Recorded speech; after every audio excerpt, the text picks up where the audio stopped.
Shalom, salam podcast eksposisi M116. Kita akan belajar apakah setan diciptakan Allah. Allah telah menciptakan segala sesuatu yang pernah ada, yang sedang ada dan yang akan ada. Yohanes 1 ayat yang ketiga. Segala sesuatu itu termasuk baik makhluk jasmani dan makhluk rohani. Kolose 1 15 sampai 17. Satu-satunya pribadi yang mempunyai kuasa keberadaan dalam dirinya sendiri yang artinya tidak mempunyai permulaan atau akhir adalah Allah. Keluaran 3:14, semua makhluk lain diciptakan oleh Allah dan merupakan milik Allah. Mazmur 24 ayat yang pertama. Ada beberapa rujukan Alkitab pada Raja Babel dan Raja Tirus yang bersifat nubuat. Tokoh-tokoh ini dianggap oleh para penafsir Alkitab sebagai tipologi setan. Yesaya 14 ayat 12 sampai 15, Yesaya 28 ayat 13 sampai 17. Kedua bagian ayat ini mempunyai pembaca sejarah di balik setan. Asal usulnya ayat 12 dan Yesaya 14 menyatakan bahwa asal usul setan adalah di dalam surga.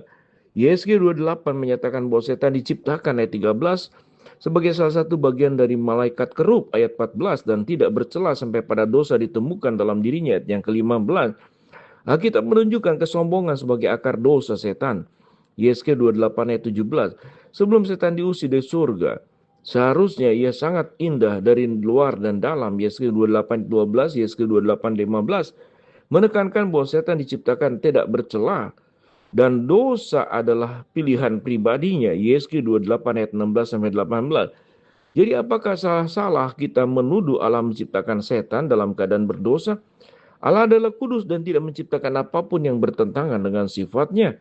Mazmur 86 ayat 8 sampai 10, Mazmur 99 ayat 1 sampai 3, Yesaya 40 ayat 25, Yesaya 57 ayat 15.